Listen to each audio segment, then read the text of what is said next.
Class 9 ছায়া ভৌতবিজ্ঞান ও পরিবেশ, দুয়ারি গাঙ্গুলি মাইতি। অধ্যায় 1 পরিমাপ মেজারমেন্ট। এই অধ্যায়ের অনুশীলনীর প্রশ্নের উত্তরগুলি দেখে নাও।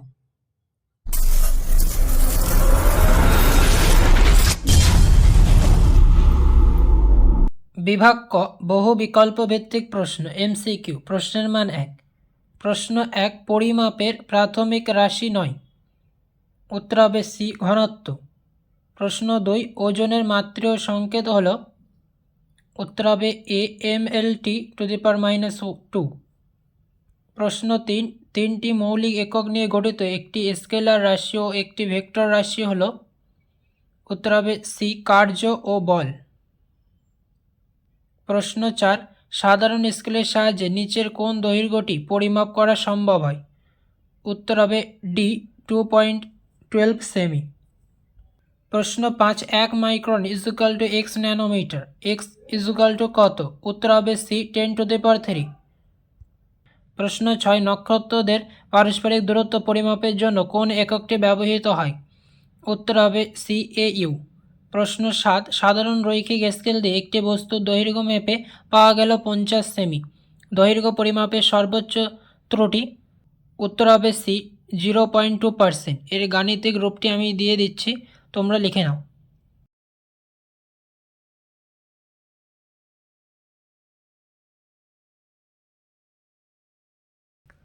বিভাগ খ অতি সংক্ষিপ্ত উত্তরভিত্তিক প্রশ্ন। প্রশ্ন মান 1। একটি শব্দ বা একটি বাক্যে উত্তর দাও। প্রশ্ন 1 আলোকবর্ষ মৌলিক একক না লব্ধ একক। এর উত্তর হবে আলোকবর্ষ লব্ধ একক। প্রশ্ন 2 কেজি পার ঘনমিটার কোন ভৌত রাশির একক। উত্তর হবে ঘনত্ব। প্রশ্ন 3 তড়িৎ প্রবাহ মাত্রা কী রাশি। এর উত্তর হবে স্কেলার রাশি। প্রশ্ন 4 একটি এককবিহীন রাশির উদাহরণ দাও। এর উত্তর হবে আপেক্ষিক গুরুত্ব, একটি এককবিহীন রাশির উদাহরণ। প্রশ্ন 5 ঘনত্বে সিজিএস ও এসআই এককের মধ্যে সম্পর্ক লেখো। এর উত্তর হবে 1 গ্রাম পার ঘন সেন্টিমিটার ইজুকাল টু 1000 কেজি পার ঘনমিটার। প্রশ্ন 6 দৌড় প্রতিযোগিতায় কীরূপ ঘড়ি ব্যবহার করা হয়। এর উত্তর হবে স্টপ ওয়াচ ব্যবহার করা হয়। শূন্যস্থান পূরণ করো। প্রশ্ন 1 সিজিএস পদ্ধতিতে ঘনত্বের একক হল ড্যাশ। শূন্যস্থানে বসবে গ্রাম পার ঘন সেমি। প্রশ্ন 2 ড্যাশ ডিগ্রি সেন্টিগ্রেড উষ্ণতায় জলের ঘনত্ব সর্বোচ্চ। উত্তর হবে 4 ডিগ্রি উষ্ণতায়। প্রশ্ন 3 আয়তনের একক হল ড্যাশ একক। শূন্যস্থানে বসবে লব্ধ একক। প্রশ্ন 4 এসআইতে মৌলিক এককের সংখ্যা ড্যাশ। শূন্যস্থানে বসবে 7। প্রশ্ন 5 লিটারের সংজ্ঞায় ড্যাশ কে উষ্ণতায় উল্লেখ থাকে। উত্তর হবে 277 কে উষ্ণতার উল্লেখ থাকে। প্রশ্ন 6 4 ডিগ্রি সেন্টিগ্রেড উষ্ণতায় 1 কেজি বিশুদ্ধ জলের আয়তন ড্যাশ। শূন্যস্থানে বসবে 1 লিটার। সত্য বা মিথ্যা নিরূপণ করো। প্রশ্ন 1 স্কেলার রাশির মান ও অভিমুখ দুই আছে। উত্তর হবে মিথ্যা। প্রশ্ন 2 ভরবেগের এককের মধ্যে 3টি মূল একক বর্তমান। উত্তর হবে সত্য। প্রশ্ন 3 সাধারণ তুলাযন্ত্রের সাহায্যে বস্তুর ভর মাপা হয়। উত্তর হবে সত্য। প্রশ্ন 4 মাত্রাহীন রাশি মাত্রই সেটি এককবিহীন হয়। উত্তর হবে মিথ্যা।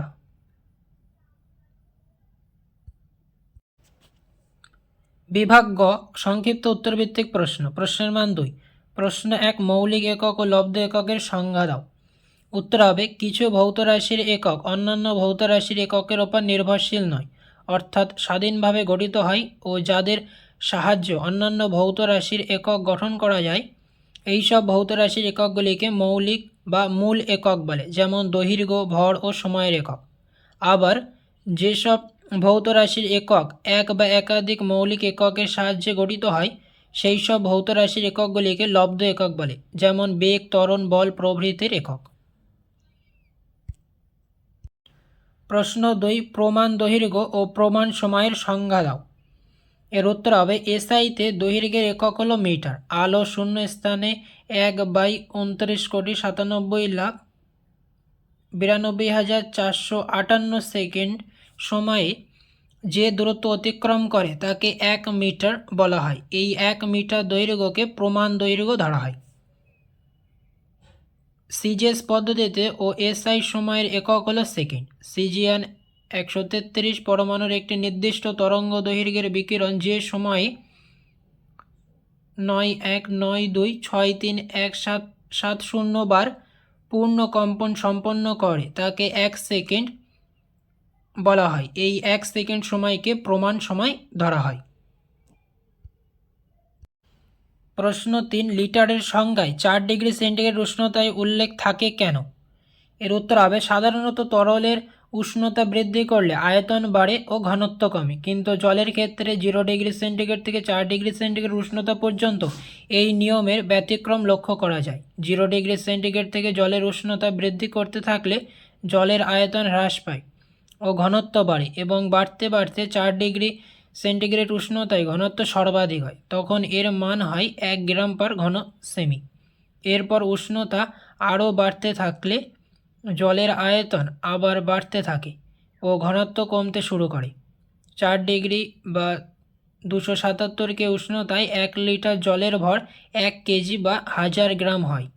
এই জন্য লিটারের সংজ্ঞায় 4 ডিগ্রি সেন্টিগ্রেড বা 277 কে উষ্ণতার উল্লেখ থাকে।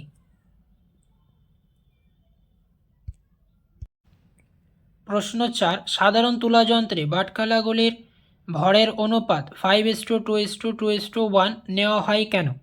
এর উত্তর হবে বিভিন্ন মাপের প্রমাণ বাটখারা একটা কাঠের বাক্সে ছোট ছোট খাপে সাজানো থাকে। বাটখারাগুলোর ভরের অনুপাত 5:2:2:1 রাখা হয় যাতে 1 গ্রাম থেকে 210 গ্রাম এবং 10 mg থেকে 990 mg ভর মাপার জন্য অন্য কোনো বাটখারার দরকার না পড়ে। প্রশ্ন 5, সাধারণ স্কেল ধাতুর না হয়ে কাঠের তৈরি হয় কেন? এর উত্তর হবে সাধারণ স্কেল সাধারণত কাঠের তৈরি হয় কারণ 1, ধাতুর তুলনায় কাঠের তাপের কুপরিবাহী, তাই তাপমাত্রা পরিবর্তনের ফলে কাঠের দৈর্ঘ্যের প্রসারণ বা সংকোচন নগণ্য হয়, যার ফলে পরিমাপে ত্রুটি কম হয়। 2, কাঠ ধাতুর তুলনায় হালকা এবং বহন ও ব্যবহার করা সহজ। 3, কাঠ সস্তা এবং সহজে পাওয়া যায়। 4, কাঠ আর্দ্রতা শোষণ করতে পারে যা থেকে ফসকানো কমায়। প্রশ্ন 6, একটি ড্রপারের সাহায্যে 1 ফোঁটা জলের আয়তন কিভাবে নির্ণয় করবে? এর উত্তর হবে একটি ড্রপার থেকে পড়া 1 ফোঁটা জলের আয়তন নির্ণয় করতে প্রথমে অনেক ফোঁটা জল মাপের সিলিন্ডারে যোগ করে মোট আয়তন পরিমাপ করতে হবে। তারপর মোট আয়তনকে ফোঁটার সংখ্যার দ্বারা ভাগ করতে হবে, এতে 1 ফোঁটা জলের আয়তন পাওয়া যাবে।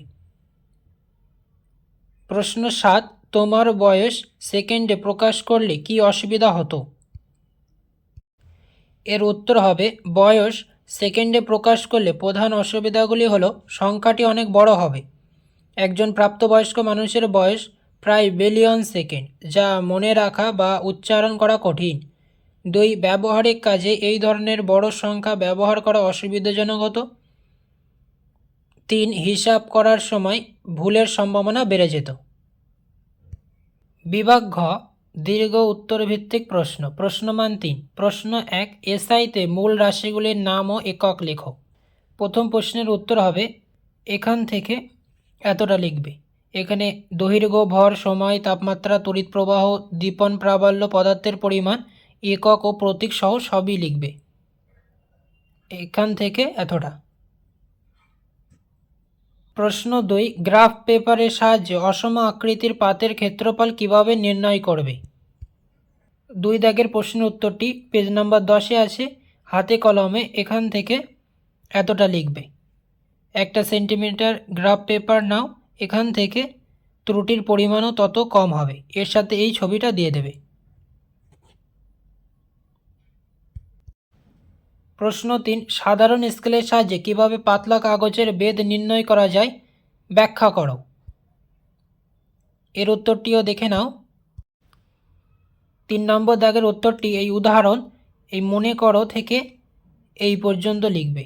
0.0724 মিলিমিটার এই পর্যন্ত লিখবে।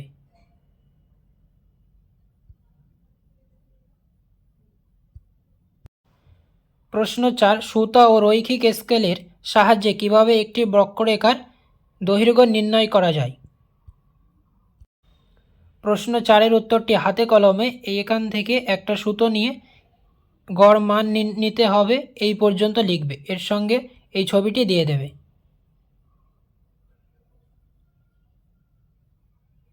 এখান থেকে এতটা লিখবে, এর সাথে এই ছবিটা দিয়ে দেবে।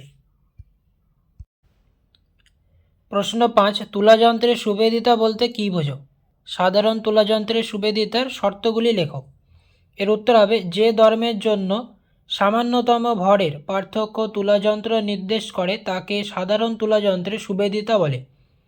সাধারণ তুলাযন্ত্রের সুবেদিতার শর্তগুলি হলো: 1, তুলাযন্ত্রের বাহুটি দীর্ঘ হবে। 2, তুলাদণ্ডটি হালকা হবে। 3, সূচকটি লম্বা হবে। 4, তুলাদণ্ডের ভারকেন্দ্র আলম্বের খুব নিকটবর্তী হবে। প্রশ্ন 6, একটি আয়তন মাপক চোঙ ও স্টপওয়াচের সাহায্যে কীভাবে কল থেকে জল পড়ার হার নির্ণয় করা যায়? প্রশ্ন 6-এর উত্তর এখান থেকে। প্রথমে একটি খালি শুকনো মাপনী চোঙ, এখান থেকে এসআইতে এর একক ঘনমিটার পার সেকেন্ড, এই পর্যন্ত লিখবে আর এই ছবিটি দিয়ে দেবে। এখান থেকে এতটা লিখবে আর এই ছবিটি দিয়ে দেবে।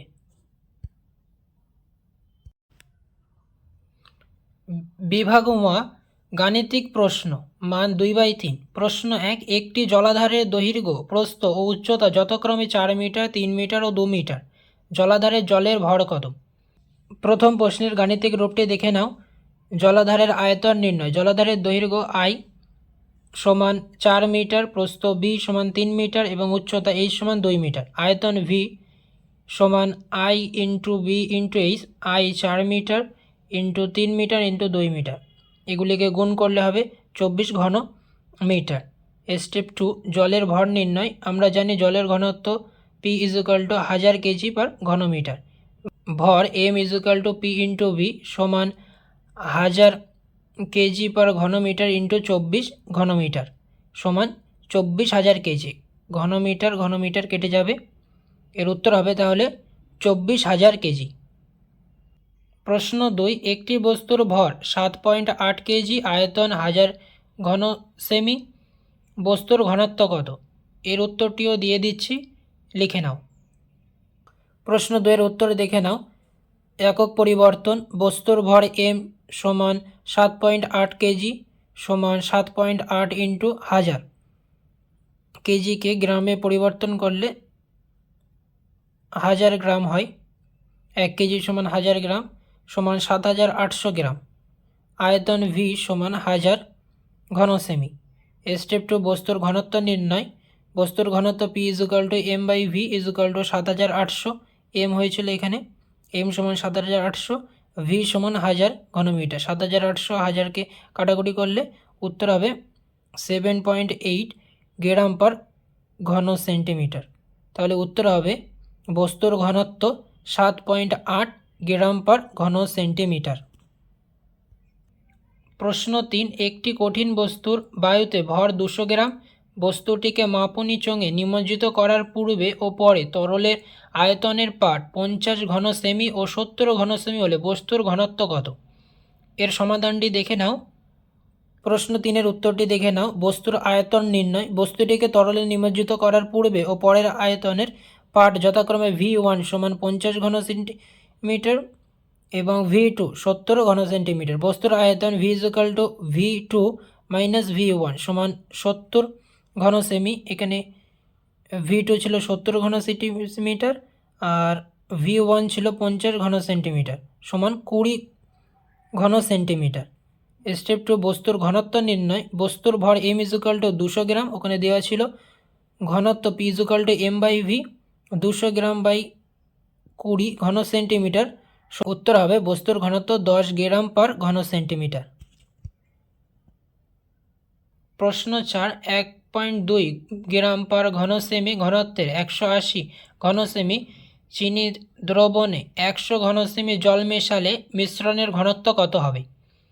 প্রশ্ন 4-এর উত্তরটি দেখে নাও। চিনির দ্রবণের ভর নির্ণয়। চিনির দ্রবণের ঘনত্ব P1 = 1:2 গ্রাম পার ঘন সেমি। আয়তন V1 = 180 ঘন সেন্টিমিটার। ভর M1 = P1 × V1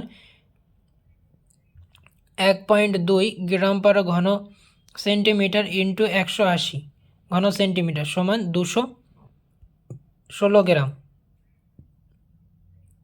স্টেপ 2, জলের ভর নির্ণয়। জলের ভর V2 = 100 ঘন সেন্টিমিটার। জলের ঘনত্ব P2 = 1 গ্রাম পার ঘন সেন্টিমিটার। জলের ভর M2 = P2 × V2 = 1 গ্রাম পার ঘন সেন্টিমিটার ইন্টু 100 ঘন সেন্টিমিটার = 100 গ্রাম। মিশ্রণে মোট ভর ও আয়তনের নির্ণয়। মোট ভর M total M1 plus M2 সমান 216 প্লাস 100 গ্রাম।